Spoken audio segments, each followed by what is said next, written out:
Hello everyone. যিহেতু মই 1ৰ পৰা 9 লৈকে 2025ৰ কাৰণে মই ৰেমেডি শ্বেয়াৰ কৰি আছিলো আপোনালোকে মোক সেই দুটা ভিডিঅ'ত বহুত মৰম দিছে গতিকে আজি নম্বৰটো হৈ গৈছে 3 12 21 আৰু 30 গতিকে যিবিলাকৰ ডেট অফ বাৰ্থ মুলাং 3 হয় তেওঁলোকে 2025ত তেওঁলোকে কি কৰিব যেহেতু তেওঁলোকৰ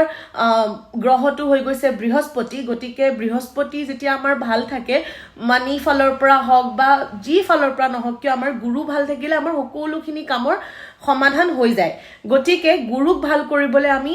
কি ৰেমেডি কৰিব লাগে গুৰুক ভাল কৰিবলৈ বৃহস্পতি গ্ৰহটোক ভাল কৰিবলৈ প্ৰথম কথা বৃহস্পতিবাৰে আমি ভেজ খাব লাগে যিমান পাৰে ৰেমেডি কৰিব নোৱাৰিলেও কিন্তু বৃহস্পতিবাৰে ভেজ খোৱাটো বহুত বেছি ইম্পৰ্টেন্ট আৰু দ্বিতীয়তে আপোনালোকে কি কৰিব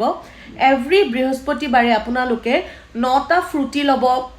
বা 9টা কোনো ধৰণৰ হালধীয়া ৰঙৰ মিঠাই ল'ব মিঠাই লৈ পেলে কণ লৰা ছোৱালীক আপোনালোকে খুৱাব পাৰে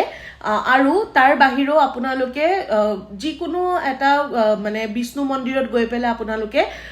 হালধি যে থাকে যে হালধি 300 গ্ৰাম আপোনালোকে ডোনেট কৰিব পাৰে গতিকে এই উপায়টো কৰক আৰু আপোনালোকে আপোনালোকৰ গুৰু মানে বৃহস্পতি আপোনালোকে ভাল কৰক থ্যাংক ইউ